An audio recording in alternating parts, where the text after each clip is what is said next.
tardes, profesor. Nosotros vamos a hablar sobre los componentes hidráulicos y neumáticos que vimos en clase. Ya, como introducción les podemos decir que los sistemas hidráulicos son de vital importancia, ya que permiten regular la presión en distintos puntos del circuito para obtener un resultado de presión constante o variable sobre un fluido al cual genera como resultado una fuerza sobre un elemento. Es necesaria una configuración adecuada para obtener dicha fuerza, y esto depende de cada uno de los componentes que forman el circuito hidráulico. En la actualidad existen varios componentes y a continuación les presentaremos los más importantes. Muy bien, en este momento les hablaré de los cilindros hidráulicos de buzo, que normalmente se frecuentan o se utilizan más en la planta hidráulica. Esto es un funcionamiento bastante simple. Nosotros mediante una pequeña fuerza podemos ejercer o manipular el líquido hidráulico para que levante el cilindro un gran peso. Nosotros podemos levantar tranquilamente un vehículo o distintas piezas debido a esta fuerza, y su retorno se ve basado en la gravedad. También hay algunas cantas hidráulicas que utilizan un resorte o un peso superior. El cilindro hidráulico, el efecto simple. Bueno, como le iba explicando, el efecto simple es que simplemente va subiendo y su retorno se debe al peso de la gravedad, un resorte o simplemente un mayor peso que se encuentra arriba. Tenemos los cilindros hidráulicos de simple efecto, cilindro tipo émbolo. Este consiste en meter un líquido cualquiera en la base, que esta cámara tiene que estar sellada para que así empujar el émbolo y cumplir su funcionamiento. Tenemos el cilindro hidráulico de doble efecto. Este es un poco más, por así decirlo, complejo, debido a que este lleva dos orificios, uno superior y uno inferior, en el cual nosotros metemos dos diferentes líquidos y según la presión de este vamos a manipular el émbolo. Gracias a que cuenta de un pistón que es herméticamente sellado, no permite el paso de los líquidos por arriba ni por abajo. Aquí tenemos las diferentes partes del cilindro hidráulico. Primero tenemos el raspador, cual es el encargado de que ninguna partícula de tierra o de polvo entre a la cámara. Nosotros tenemos los sellos hidráulicos, esto para asegurarnos de que el líquido hidráulico se mantenga en el interior. Tercero tenemos el vástago, que sería la guía del vástago. Esta es una guía para impedir los movimientos laterales del vástago. El cuarto tenemos que sería la cabeza del cilindro. El quinto sería el vástago. El sexto es el barril, que es el cuerpo que conforma. El séptimo sería el pistón, como ya les dije, tiene que estar herméticamente sellado. Las 8 son las juntas. Después tenemos las guías del pistón, que son los sellos que normalmente tiene el pistón, ya que normalmente necesita cierto aseguramiento, ya que al chocar fierro con fierro puede producirse un desgaste, y esto es para que eso no ocurra. La tuerca del pistón y la tapa del cilindro, que es la parte final del cilindro. Como consiguiente tenemos el cilindro con retroceso por resorte. Como les iba explicando, normalmente este cilindro mete un líquido dentro suyo para poder levantar el pistón, y según va levantando el pistón, el resorte se va cada vez ajustando más, por así decirlo, hasta que va a llegar a un punto donde nosotros vamos a liberar la presión que se encuentra aquí y el resorte va a cumplir el simple efecto de devolvernos el pistón, haciendo que el vástago se retroceda. El cilindro de doble vástago, este es un poco más complejo, ya que consta de un vástago en los dos extremos, manipulado simplemente por un cilindro. Como juntar el defecto doble por los dos lados. Cumple el mismo efecto, simplemente que este va a tener dos vástagos por sus dos extremos. Esto tenemos la simbología de los cilindros hidráulicos. Como pueden notar, la diferencia entre el cilindro diferencial de doble efecto son las pequeñas líneas que tiene ahí, que significan las líneas de conexión. Asimismo con todos los cilindros. El funcionamiento industrial. El uso de los cilindros en la maquinaria industrial es muy necesario, muy útil y muy requerido en cualquier ámbito industrial que nosotros vamos a ver, tanto en maquinaria como en utilería o simplemente para levantar la tolva de un camión, ya que debido a esto necesitamos unas grandes fuerzas para poder ejercer, que solo nos pueden brindar los cilindros hidráulicos. Como pueden ver, en este camión consta de 3 cilindros hidráulicos para 3 piezas móviles, que serían lo que podemos ver en la pantalla: uno para mover la uñeta, otro para manipular el sentido, la altura que podamos necesitar, y el otro simplemente para ejercer la fuerza sobre estos dos. A continuación tenemos los acumuladores. Los acumuladores son elementos cuya función es almacenar el volumen de fluido con presión debido a que el sistema lo requiera. ¿En qué se basa esto? Que nosotros vamos a ejercer una presión sobre un cuerpo para que la presión de este se mantenga constante y la maquinaria no baje de presión, por así decirlo. Nosotros tenemos distintos acumuladores, los principales son estas de peso, que normalmente tienen un peso superior arriba, apoyada en un pistón para sellarlos, para generar la presión. También tenemos el de tipo muelle o resorte, el cual se consta de un resorte, herméticamente sellado, entre medio un pistón para generar la presión. Como siguiente tenemos el tipo de vejiga, que se comprime un gas, por así decirlo. Tenemos un gas de entrada, una pequeña bolsa en un lugar hermético sellado, el muelle, y tenemos el de tipo membrana, que normalmente metes un gas superior por encima para que ejerza presión sobre el fluido. A continuación tenemos la simbología de lo que serían los acumuladores. Son distintos y se diferencian normalmente por el símbolo que tienen en la cabeza. Normalmente tienen un resorte, es el tipo peso, tiene como un cuadrado, un triángulo, siempre acumulador general de gas, y el de tipo vejiga, que también es de gas, tiene un triángulo, pero el ángulo de movimiento del fluido en este caso es un poco lateral. Tenemos su funcionamiento. Como ya les dije, el de peso normalmente ejerce una fuerza sobre el fluido. En este caso, cuando el fluido disminuye, el peso baja y eso compensa la presión que se está perdiendo. Así mismo con el tipo muelle y el mismo con el tipo gas. Las aplicaciones. Bueno, las aplicaciones de este es muy variado, para así decirlo, en la industria, ya que nosotros podemos encontrar acumuladores básicamente por todo circuito hidráulico que necesita una alta precisión, así como tanques de presión de agua. Bien, tenemos las diferentes aplicaciones. Normalmente en la maquinaria industrial nosotros necesitamos una presión o flujo de un líquido constante, sin variaciones. Para eso se aplican los acumuladores, y tenemos acumuladores de presión constante. Tanques. El depósito más comunes llamados tanques cumplen diferentes funciones. El primero es almacenar y acumular, como valga la redundancia dice, los fluidos. Todos los circuitos hidráulicos necesitan tener un fluido. Aquí entramos en los tanques no presurizados. Los tanques no presurizados son aquellos tanques que tienen salida libre a la atmósfera, por así decirlo. Y después tenemos los tanques presurizados. Los tanques presurizados son herméticamente sellados, no tienen salidas directas hacia la atmósfera. El funcionamiento. Cuando un fluido regresa a un tanque, una placa deflectora bloquea el fluido del retorno. Esto para impedir el exceso de movimiento en el fluido. Bueno, para complementar el funcionamiento del tanque, esto produce una zona tranquila, la cual permite sedimentarse a las partículas grandes de suciedad. También el aire hace que el aire alcance la superficie del fluido y da oportunidad a que el calor pueda disiparse, pero hacia las paredes del tanque, ¿ya?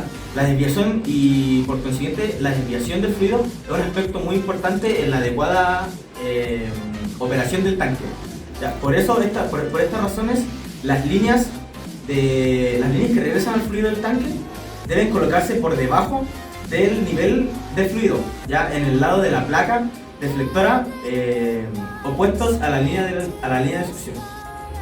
Tenemos la simbología. En este caso, como pueden ver en la imagen, este es un tanque de almacenamiento. Como podemos ver acá, tiene las placas deflectoras. Esto evita el movimiento excesivo del fluido. Tenemos el retorno, el cual está cubierto por un filtro que tiene la función de eliminar cualquier partícula no deseada en el líquido.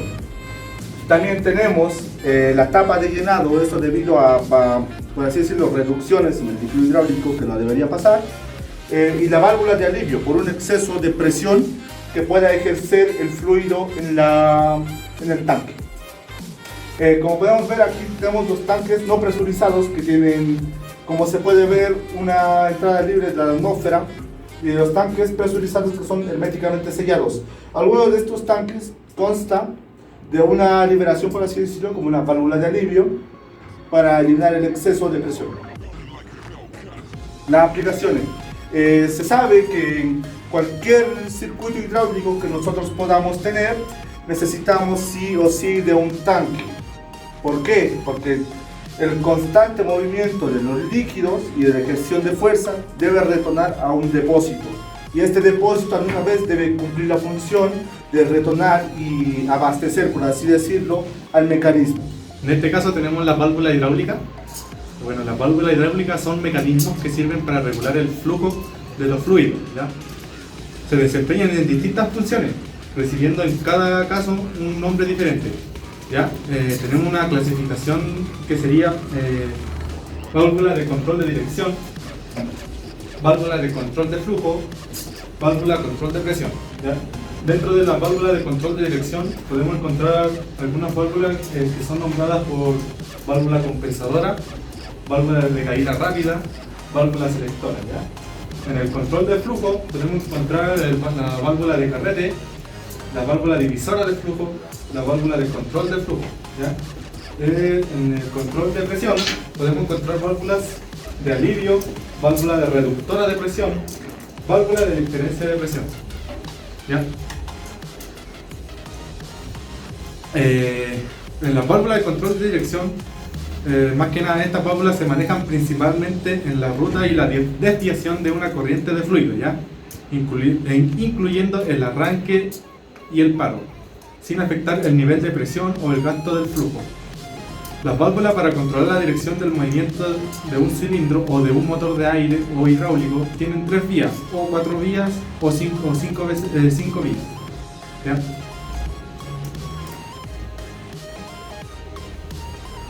Bueno, el funcionamiento. Una válvula de control direccional es el control de extensión y retracción para su cilindro hidráulico. Provee la ruta del flujo y de la bomba a los cilindros y una ruta de retorno de los cilindros a la reserva de fluido. Ahí tenemos la simbología de la válvula de control direccional, de 2 vías abiertas, de 3 vías y así sucesivamente. Bueno, la válvula de control de flujo. Una válvula de control de flujo controla el rango de flujo que entra o sale de un cilindro hidráulico. Estas válvulas son generalmente hechas de una barra de acero sólido con un hueco en medio en donde hay una válvula de aguja que restringe la entrada o salida de flujo, y en donde también hay una válvula de retención que restringe el paso del flujo por el lado izquierdo, haciendo que éste tenga que pasar por la apertura de la válvula de aguja. El funcionamiento, ¿ya? El flujo que entra por la izquierda de la válvula de flujo es detenido por la válvula de retención y solo puede pasar por la apertura de la válvula de aguja si este está abierta. Bueno, tenemos en este caso la válvula de control de presión, ¿ya? Las válvulas de alivio de presión, también llamadas válvulas de seguridad o válvulas de alivio, son elementos distintos. Favor revisar normas de elementos de sobrepresión para recipientes. Están diseñadas para aliviar la presión cuando el fluido supera un límite preestablecido, ¿ya? Su misión es evitar la explosión del sistema protegidos o el fallo de un equipo o tubería por exceso de presión. ¿Ya? Ahí tenemos la simbología que son de la válvula de control de presión. ¿Ya? Y acá tenemos algunas imágenes que podemos encontrar. Funcionamiento. El mecanismo de alivio consiste en un tapón que mantiene cerrado el escape. ¿Ya? Un resorte calibrado mantiene este tapón en posición, evitando que el flujo se escape del contenedor o tubería. Cuando la presión interna del fluido supera la presión de tarado del resorte, del tapón cede y el fluido sale por el escape. Bueno, ahora voy a explicar el funcionamiento general de los enfriadores, o también llamados disipadores.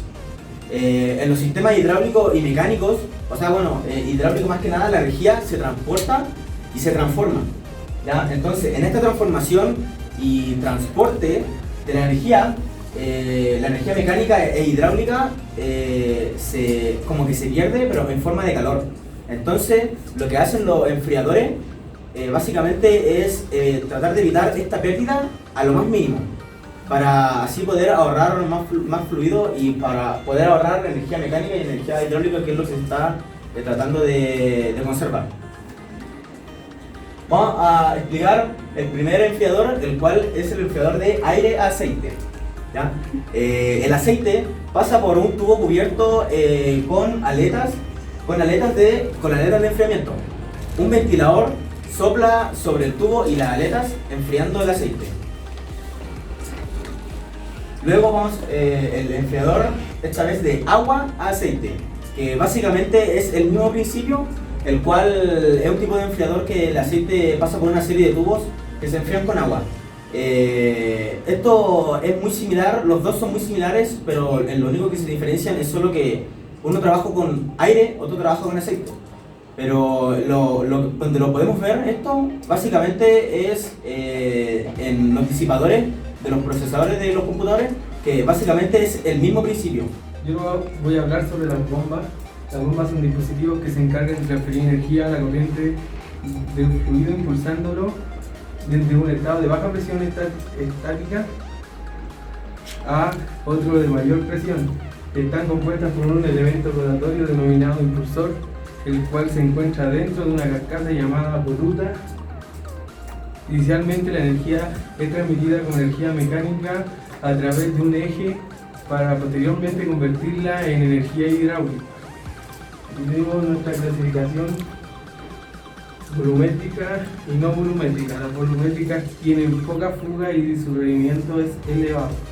Y las no volumétricas son bombas que impulsan el fluido con ayuda de unas palas o paletas. Generalmente es la aspiración del fluido que recoge la energía cinética producida por el giro de las palas y transforma en caudal al ser impulsado hacia afuera de la bomba. Bombas de engranaje. Las bombas de engranaje externas se componen de dos engranajes que se engranan entre sí dentro de una carcasa. El engranaje motriz es una extensión del eje impulsor. Cuando gira, arrastra el segundo engranaje.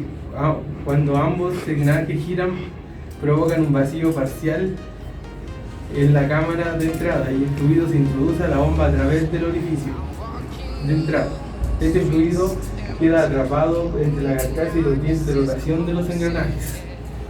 Se desplaza alrededor de la carcasa y es empujado a través del orificio de salida. La bomba genera flujo y presión, de modo que se transfiere energía desde la fuente de entrada, que es mecánica, hasta el adaptador de potencia hidráulica. La bomba centrífuga. El flujo de entrada a la bomba a través del centro o ojo del rodete y del fluido gana energía a medida que las paletas del rodete lo transportan hacia afuera en dirección radial.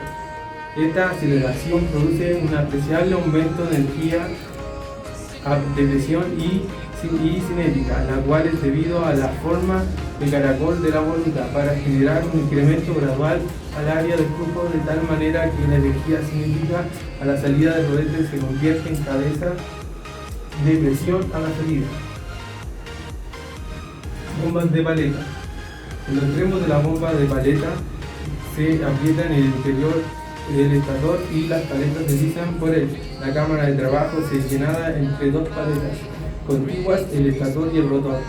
Durante el giro, el rotor del volumen del producto aumenta hasta alcanzar un valor máximo que tras alcanzar este se cierra para trasladar el producto a la cavidad de impulsión de la bomba.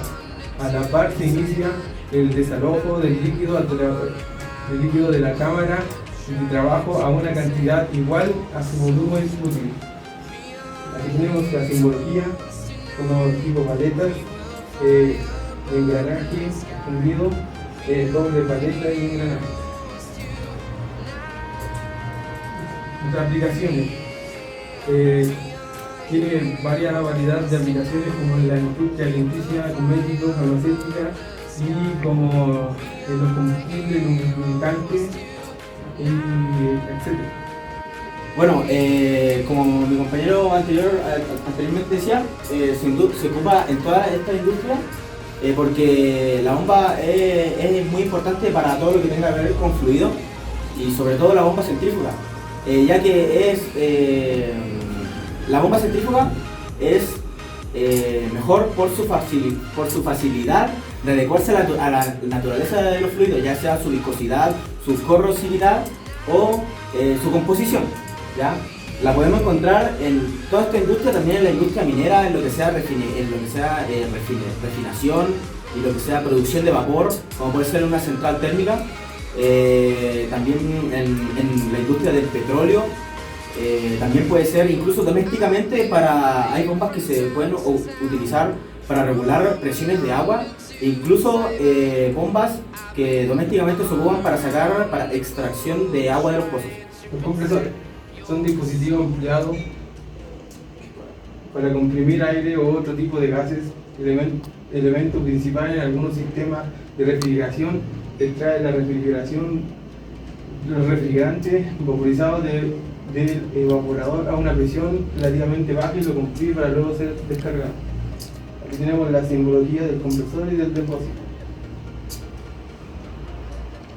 Aquí tenemos el compresor de un bolo. El eje se desplaza a un embolo con movimiento alternativo en la fase de aspiración del aire llena a la cavidad del pistón.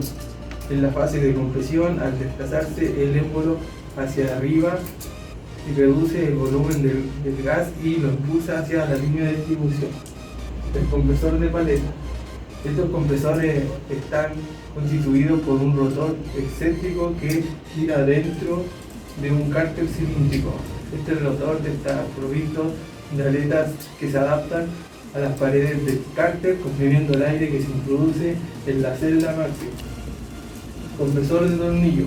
Funcionan mediante dos rotores helicoidales paralelos que giran en un cárter en sentido contrario e impulsan el aire de forma continua.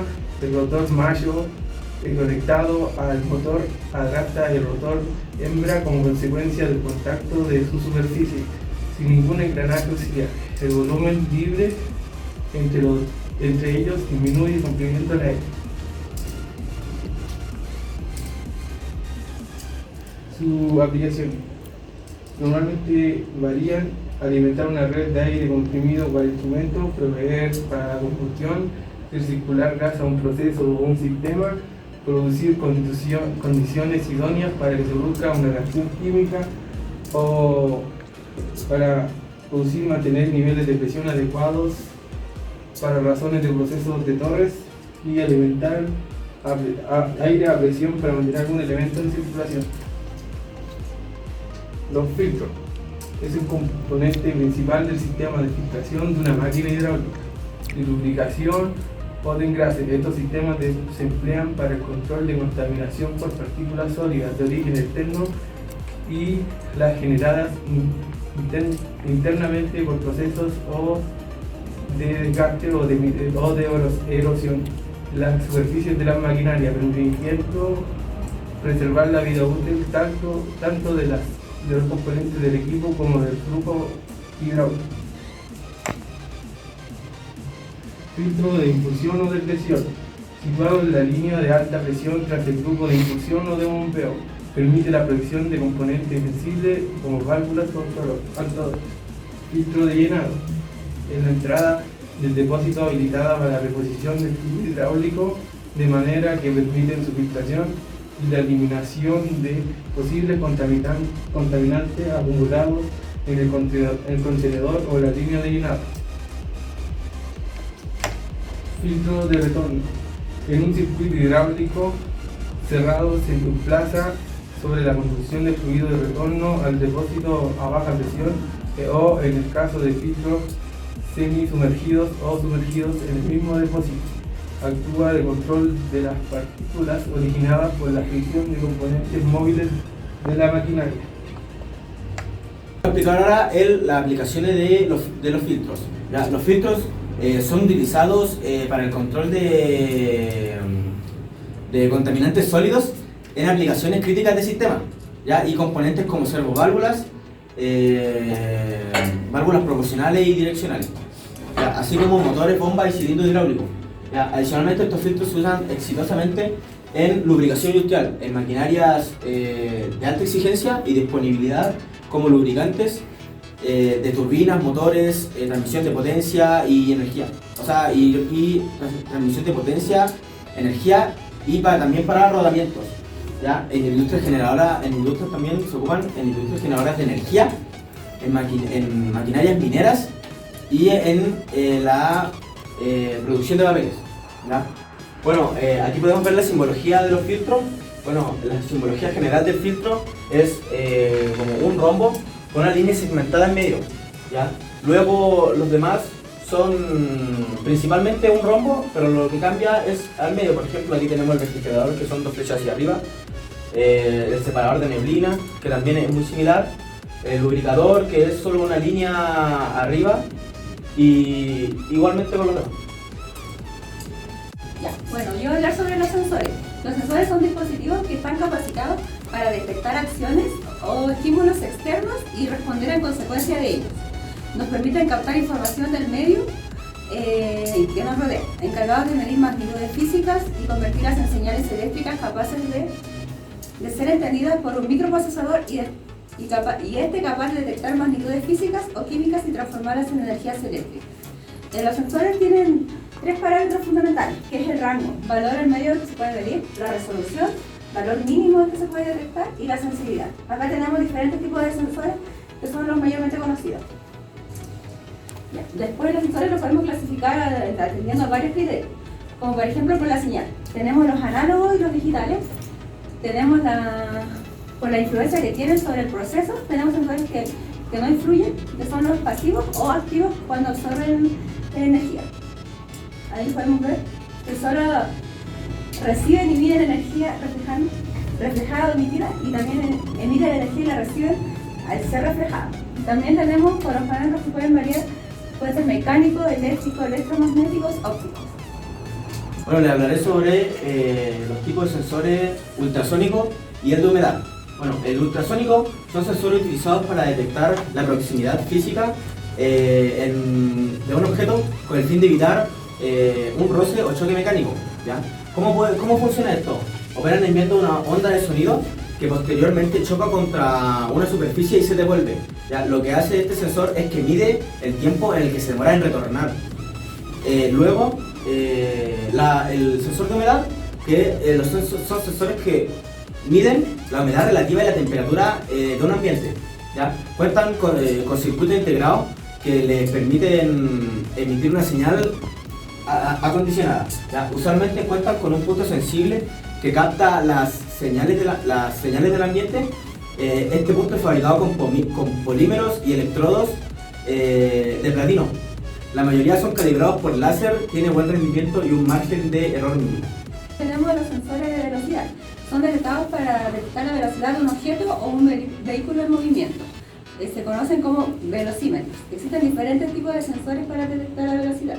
Están los LIDAR, que son radares de velocidad de piso, radares Doppler y indicadores de velocidad. La sincronización estos sirven para la sincronización de motores en diferentes industrias. Controlan la velocidad o las revoluciones por minuto de la máquina en la industria de maquinaria pesada. En las carreteras es común ver los sensores cuando su labor es detectar la velocidad de los vehículos que transitan por dicha carretera. También tenemos el sensor de contacto, que se puede ver ahí. Los sensores de contacto son aquellos que son como interruptores que se activan haciendo uso de actuadores. Algunos robots de uso industrial usan este tipo de sensores que permiten detectar la proximidad de los elementos. Los sensores de contacto son útiles para evitar golpes entre objetos, utilizados en la industria automovilística y también en la maquinaria pesada. También tenemos el de temperatura y el de luz. El sensor de temperatura es un artefacto que arroja información sobre la temperatura del medio a través de un impulso eléctrico.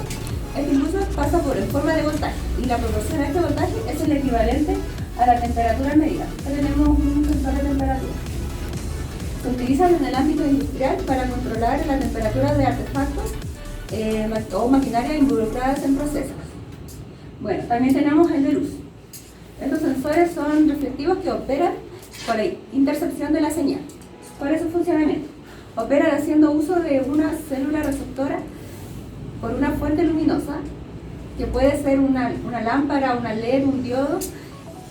Esta opera haciendo que una célula receptora del estímulo sea enviado por una fuente luminosa. Generalmente la señal lumínica puede ser convertida en general eléctrica, al ser capturada por celdas fotovoltaicas. Ahí tenemos una imagen de una sensor de luz. También tenemos la piroeléctrico, que es o también llamada PIR. Se usa para medir la radiación de la luz infrarroja emitida por el objeto dentro de su campo. Cada objeto tiene una temperatura por encima de los 0 grados. Produce energía calórica de la forma de radiación. Esta radiación emite son ondas infrarrojas que son invisibles para el ojo humano, pero puede ser captado por los sensores. ¿Cuál es su funcionamiento? Cuando el cuerpo se mueve, una señal infrarroja es emitida. Esta señal es detectada por el sensor PIR y se envía a una señal al microcontrolador que se encargará de traducir la señal en una respuesta. Tenemos también la de sonido, que se puede ver ahí. Este tiene la capacidad de captar los sonidos del ambiente por medio de un sistema de sonar o micrófono. Son usualmente utilizados para recibir estímulos como órdenes de forma remota o medir la distancia con base a la percepción de la onda de sonido. Podemos ver después las aplicaciones en la maquinaria pesada y maquinaria automática. Acá se puede ver que acá hay un sensor de contacto que es para cuando realiza algún estrés la puerta se mantenga abierta. El control de posición de mecanismo para ver la ubicación aquí se encuentra cada objeto. Se puede mover un sistema para detectar la presencia, movimiento y conteo de objetos. Y acá tenemos una falla de sensor de velocidad, que es porque cuando está por los filtros se encuentra sucio. Y acá tenemos la simbología normada del ISO 1219. Acá tenemos el sensor que es el tipo de rombo con una flechita diagonal, sensor de temperatura, sensor de nivel de fluido y sensor de caudal. El motor. El motor es un actuador mecánico que convierte la presión hidráulica y flujo en un par de torsión o par de fuerzas en un desplazamiento angular, es decir, es una rotación o giro. Su funcionamiento es inverso al de las bombas hidráulicas y es el equivalente rotatorio del cilindro hidráulico. Se emplean sobre todo porque entregan un par muy grande a grandes velocidades de giro y pequeñas en comparación con los motores eléctricos. En todos los motores hidráulicos se recomienda el drenaje que conecte directamente al depósito sin pasar por otras líneas de retorno o por filtros que puedan crear contrapresiones en el drenaje. Acá tenemos imágenes de los diferentes tipos de motores. Los motores, primero las ilustraciones de engranaje. Acá, como pueden ver, este actúa diferente a la bomba de engranaje. El aceite que entra por acá,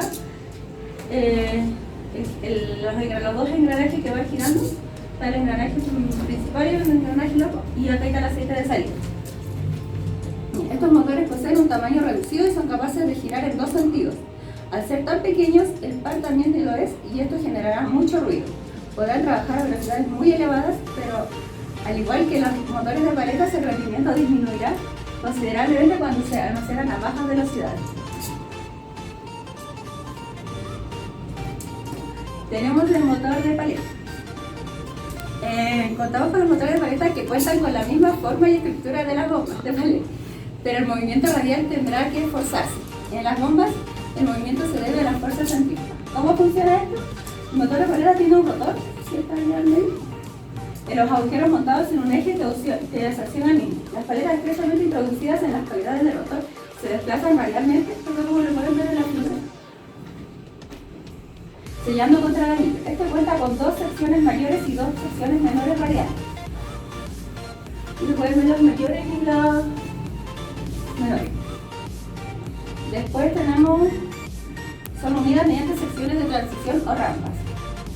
Los contornos y las presiones introducidas se balancean diametralmente. Algunos diseños incluyen resortes de baja tensión que fuerzan a las paletas contra el anillo para garantizar sellado de cuando ésta no esté en movimiento.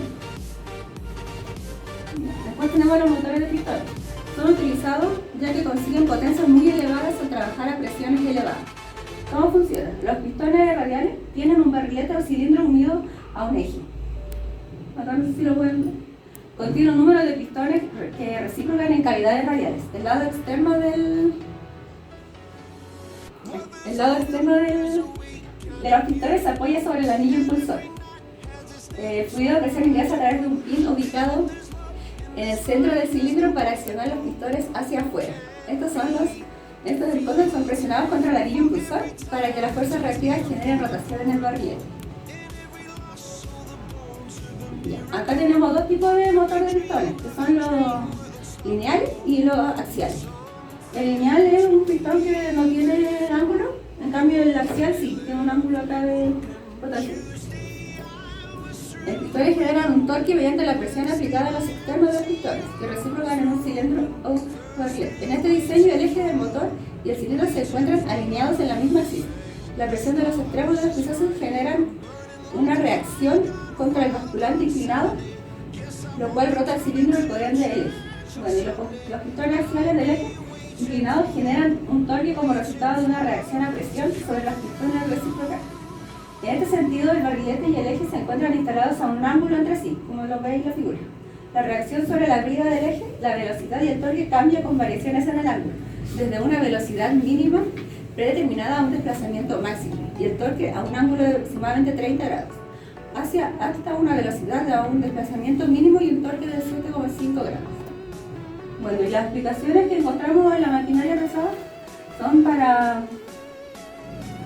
en plataformas de perforación, como se ve en la imagen de allá abajo, grandes unidades biogestores, tipos de maquinaria pesada, vehículos que transportan, los motores hidráulicos son aquellos que se debe utilizar un fluido a presión, habitualmente un aceite, para que el sistema mueva sus mecanismos con total libertad. Este tipo de mecanismos son los que necesitamos maquinarias grandes que se necesita mayor resistencia y velocidad. Bueno, y después tenemos la simbología, que acá hay un motor con dirección de flujo, un motor con doble dirección de flujo, un motor con dirección inversa, y así se recibe en esta diferente, se puede ver la diferencia con la dirección de flujo. Bueno, para concluir, en este trabajo pudimos aprender una serie de componentes hidráulicos, ¿ya? Los cuales explicamos detalladamente su funcionamiento, los tipos que existen, sus clasificaciones, en qué aplicaciones las podemos encontrar. Y con este trabajo nos pudimos dar cuenta que son de uso cotidiano, ¿ya? Se subdividen en distintas ramas o lo hemos clasificado y tipificado para poder comprenderlos de mejor manera y entender su funcionamiento e importancia a profundidad. Muchas gracias.